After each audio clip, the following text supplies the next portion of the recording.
Alright, so we are now ready to talk about the second standard ADT, which is called a queue. And as opposed to the LIFO, last in, first out stack, so now we are talking about another way of accessing your collection, which is called the FIFO queue. First in, first out. So that'll be the fundamental difference you have to know between a queue and a stack. And later on, for your own algorithm, whether to use a stack or to use a queue, you always want to think about, is it the LIFO or the FIFO property I would like to exploit? That's basically the essence about how you can make a decision between either stack or queue. Let's talk about the basic stuff about queue. We do some illustration, and also we'll talk about its polymorphic structure using interface and implementing classes. So that part will be very similar to what we discussed about the stack. So for that part, maybe I don't need to dive into complete details as before. You can definitely extrapolate the details from what you learned from the stack into the queue. If you got any trouble understanding the details for the queue, you can always reach out to me so I can talk about some new stuff related to the queue. Alright, so that'll be the plan. Let's now move on. So a queue, again, is also a collection of objects, but we're going to access the collection in a different way. And it's going to be so-called the first in, first out FIFO queue. And you definitely see lots of examples in real life queue, just as much as you see stack. And each new element joins at the back of the queue. That makes sense. For fairness, of course, when you first join the queue, you have to join at the back. And you cannot access any arbitrary elements of a queue. So which element can you access? In the case of a stack, you can only access the last pushed element at the top. And in the case of the queue, you cannot you don't really access the last inserted or the last joined elements at the back of the queue. You actually access the latest element inserted into the queue, or you can think about the element that has been waiting the longest in the queue, right? That makes sense. And so that'll be the least recently inserted or longest waiting element, exactly what I just said, right? Intuitively. And let's see some real life example. You can think about this might be just about a scenario where maybe you're waiting to enter into a concert, in which case, of course, you gotta wait in a queue. And or maybe if you go to the dining place on campus, of course, you always have to wait in a queue. And similarly, let's say some call center, maybe your telephone company, maybe Bell or Rogers, in which case, whenever you call for any customer service, you will be put into a queue and wait over there. Of course, they will try to serve you based on the order in which you join the queue, right? So you can see many real life examples. So here are just two.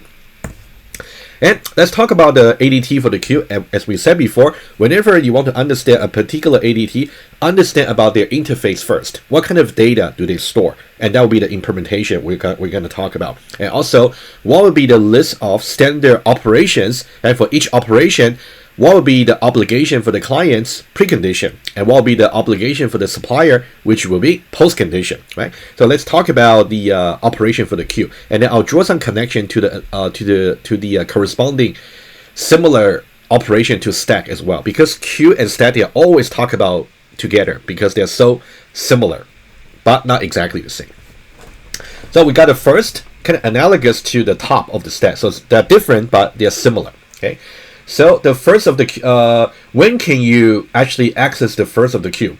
Pretty much like when can you access the top of the stack? You want to make sure the queue is not empty, right? And what will you get from the first?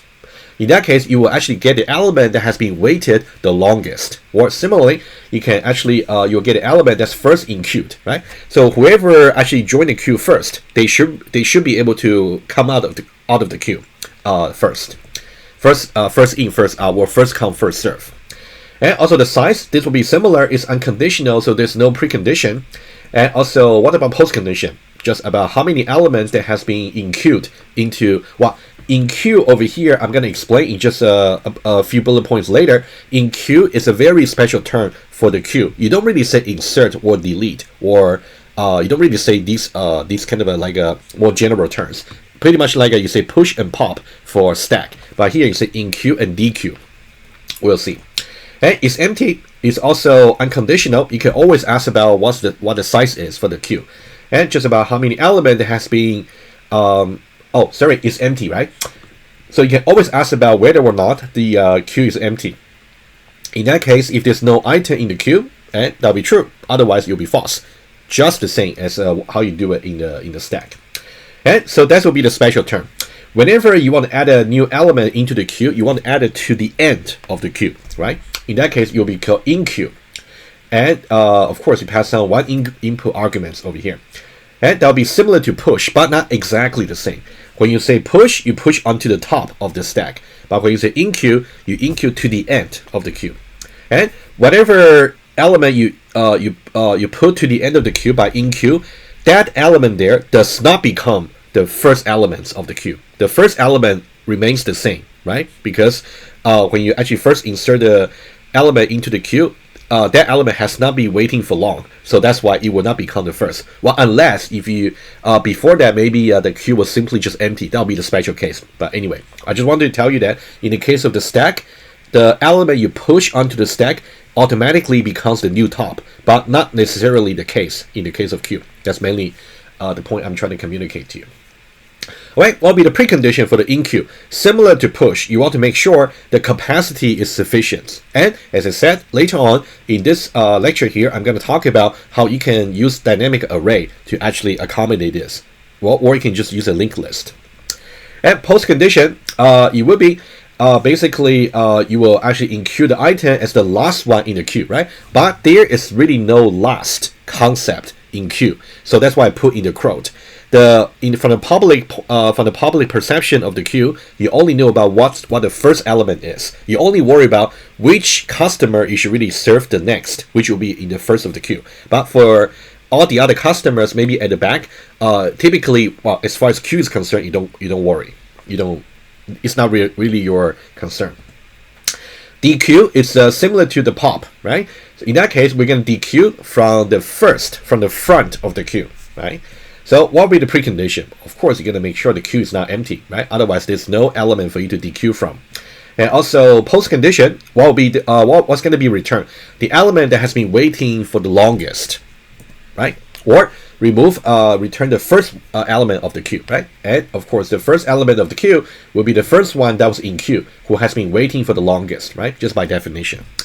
That's about the interface for the queue, and you want to make sure you understand not only what operations are available for the queue, and also what are the similarity for that with the operations in the stack. That's also very important to keep in mind. Right, let's do some very simple illustration about the queue as we did it before for the stack, just to understand the FIFO property, first in, first out. And the way we typically visualize the queue is by simply just do this. Okay, you can think about this is the queue, right? You can think about this is the front of the queue, and over here it is the back of the queue. Right, you can see it's like a horizontal way of visualizing the queue, but when you do the stack, you do it vertically. So back of the queue. All right, let's now talk about different operation very quickly. When we first initialize a new queue, its empty should be true, size should be 0, and for the first, that should be not applicable. Otherwise, it will be precondition violation because it's simply no first in the queue, no customer just yet for you to serve. And let's say we try to in queue, and let's say in queue, let's say 5. In that case, I'm going to put 5 over here. So now 5 becomes the front of the queue. That's the only scenario where whatever you in queue, it becomes the front of the queue. That's when the pre-state of the queue is actually empty. So in queue, after this, its empty should be false. Size should become 1, and also the first become 5, right? What about in queue number 3? In that case, its empty remains to be false, and the size becomes 2, and the first should remain to be 5. And the way to visualize it is simply let 3 join the back of the queue, right? You can see here, after in queue 3, 3 does not really become the first of the queue. It remains to be 5 until 5 actually got DQ later. And what about in queue number 1? And we'll simply let it join the back of the queue, right?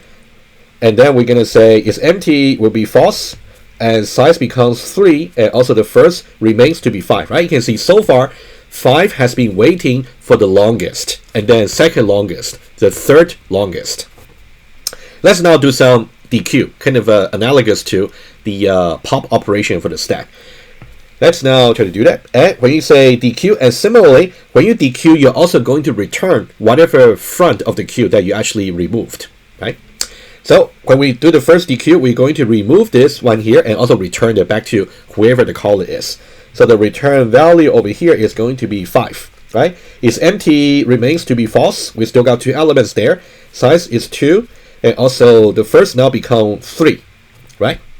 Because you can think about, before we DQ this element over here, 3 was the element waiting for the second longest. And after we DQ the longest waiting elements, now this becomes the longest waiting element, right? And then we're going to say DQ again. And in that case, we're going to DQ 3 and return it. So return value 3 and remains to be false. And then size decremented to 1. And the first has now become 1, right? So 1 is now the 1 is actually the element waiting for the longest. And finally, if we do a third DQ, so it's going to return value 1 is empty is now true, because once we DQ it, the queue is empty. And then size will be decremented to 0, and it will be not applicable for you to actually call DQ anymore. No element anymore for you to serve. Alrighty, and let's now very quickly to help you identify the first in, first out property.